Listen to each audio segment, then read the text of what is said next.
They posted about it this morning. A beautiful photo, smiling, grateful caption, hashtags about blessings and good vibes, and if you only knew them through that post you would assume their life was exactly what it appeared to be, fulfilling, happy, together. But you know them, and you know that last week they cried alone in their car for 20 minutes before walking into work, that their relationship is held together by silence and routine rather than anything real, that the confidence they project in every room they enter is a performance so well rehearsed that even the people closest to them have stopped looking for what is underneath it. And here is the thing, they are not lying exactly. They are doing something far more psychologically complex and far more costly than lying. They are wearing a mask, not as deception but as survival, not because they want to hide, but because somewhere along the way they learned that showing their real face carried a cost they were not willing to keep paying. And today, we are going to go into the deep psychology of why people pretend to be happy, what it does to them over time, and what the science says about what it actually costs to live inside a performance of yourself, rather than inside the truth of who you are. To understand why adults pretend to be happy, you have to understand where the mask was first built. And for most people, that construction began in childhood. Not through a single traumatic event necessarily, but through the accumulation of small social lessons that arrived with remarkable consistency. You cried and someone told you to stop being so sensitive. You expressed anger, and the room got cold in a way that taught you anger was dangerous to show.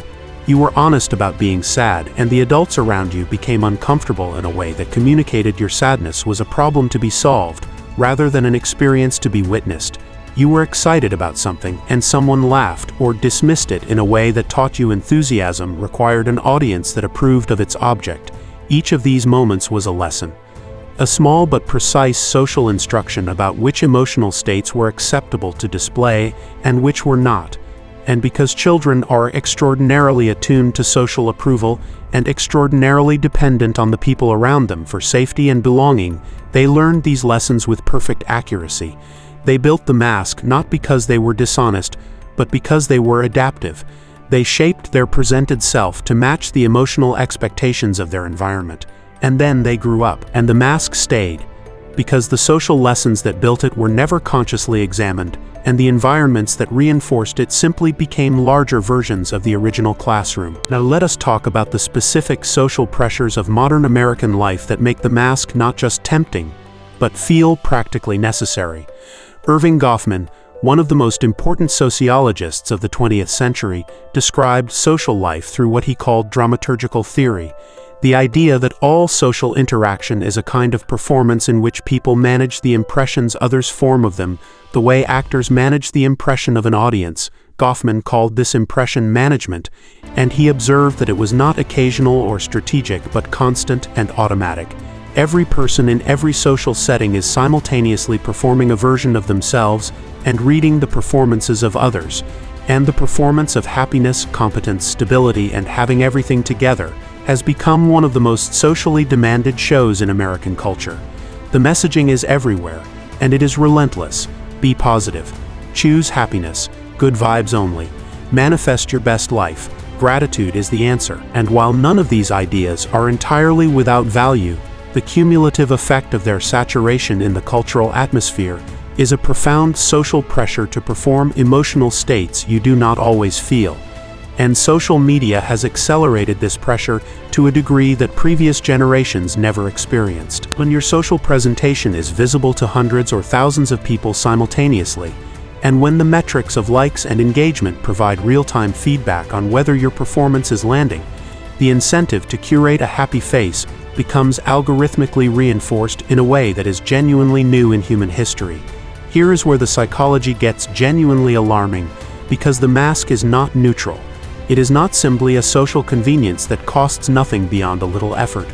The research on emotional suppression and its consequences is one of the most consistent and most concerning bodies of evidence in modern psychology. James Gross at Stanford has spent decades studying emotional regulation, and specifically the difference between what he calls cognitive reappraisal, changing how you think about an emotional situation, and expressive suppression, hiding the emotional response after it has already been generated. And the findings are stark. Suppression works in the short term. The person successfully hides the emotion from others. But physiologically, the emotional response does not decrease. In fact, it often intensifies. The body is still running the full stress response associated with the hidden emotion, while the face and voice perform something different.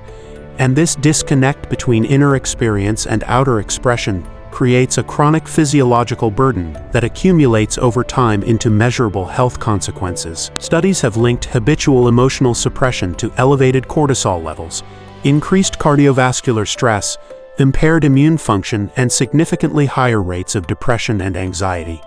People who chronically perform emotions they do not feel are not just socially performing, they are physiologically exhausting themselves.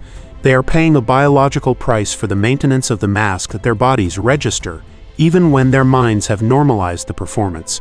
Now let us talk about the loneliness, because this is perhaps the most painful and least discussed consequence of living behind a social mask, and it is one that the people experiencing it rarely have language for. Brené Brown, whose research on vulnerability has reached tens of millions of people, articulates this with remarkable precision. She describes connection as the experience of feeling truly known by another person, and she identifies the central barrier to genuine connection as the fear that if someone sees who you actually are, they will not find it worthy of connection. The mask exists precisely to prevent that exposure. But here is the devastating irony at the center of the whole dynamic. When someone connects with your mask, they are not connecting with you. They are connecting with a curated performance of you, and you know it. Even when you enjoy the connection, even when the affirmation feels good, even when the relationship is warm and consistent and appears from every external angle to be real. Some part of you knows that what they are responding to is not actually you, that if the mask came off, the relationship might not survive the revelation. And that knowledge, that unbridgeable gap between who is being loved and who you actually are, produces a specific and particularly hollow form of loneliness. The loneliness of being surrounded by people who would miss you if you left but who have never actually met you. Here is something that the psychology of authenticity research reveals about the long-term consequences of sustained mask wearing that most people never connect to their own experience. Over time, the effort required to maintain the gap between your performed self and your actual self does not get easier. It gets harder. Psychologists describe a process called self-alienation, which is the gradual loss of contact with your own genuine emotional states as a result of chronic suppression and performance. When you spend years telling people you are fine, you can begin to lose clarity about whether you are actually fine. When you spend years performing confidence you do not feel, you can begin to lose access to an honest assessment of where your genuine confidence actually lives. The mask stops being something you put on and becomes something that is fused to the face, and then a different kind of crisis emerges. Not the acute crisis of being discovered, but the slow existential crisis of no longer being sure who is behind the mask, of reaching for your own authentic response to something and finding the practiced performance instead. This is what psychologists mean when they talk about identity diffusion. The gradual dissolution of the boundary between who you perform and who you are, until the performed version has colonized so much of the interior landscape that the real version is difficult to locate. So what does the psychology say actually helps? Because understanding the problem in depth is only useful if it points towards something real. The research is consistent, and the answer is not the one that the everything is fine culture tends to promote. The answer is not better positivity practices or more gratitude journaling or a reframe that makes the mask more comfortable to wear. The answer is selective vulnerability. Brené Brown's research identifies vulnerability not as weakness, but as the precise mechanism through which genuine connection and authentic selfhood are maintained. Vulnerability is not broadcasting your inner life to everyone. It is allowing the real version of you to be seen by the people and in the environments where it is safe enough to do so. And building those safe environments requires starting small. One honest conversation with one person you genuinely trust where you say something true about how you are actually doing rather than the socially sanctioned version. One moment of not performing the emotion that is expected and simply being quiet instead. One instance of saying I am not okay right now when you are not okay. Each of these small acts of authenticity is a crack in the mask. And through those cracks, something comes in that no performance ever delivers. Real contact. The experience of being responded to as yourself rather than as your curated presentation. And that experience, even in small doses, begins to recalibrate everything. Here is the truth that everything in this video has been building toward, and it is one that is both harder and more hopeful than most of what the performance culture around you is selling. The mask you wear is not evidence of weakness. It is evidence of intelligence operating in an environment that rewarded concealment over revelation. You built it because you had to. Because the lessons you received early and repeated often told you that certain versions of you were safer hidden than shown. And you listened because you were trying to survive in the social environment you were given. But survival and flourishing are not the same thing.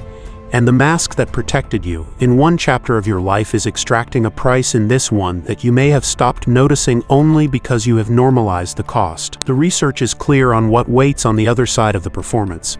Not the catastrophic rejection that the mask was built to prevent, but connection more real than anything a performance can produce, health that chronic suppression was silently undermining, a sense of self stable enough to not require constant external validation to feel intact, and a quality of being known by at least a few people in your life that makes the entire experience of existing feel less like a role you are playing, and more like a life you are actually living. You do not have to remove the mask everywhere. You do not have to be vulnerable with everyone. But somewhere in your life, the real version of you deserves to be seen, not the edited version, not the performance. You. And the first step is simply deciding that who you actually are is worth the risk of being known.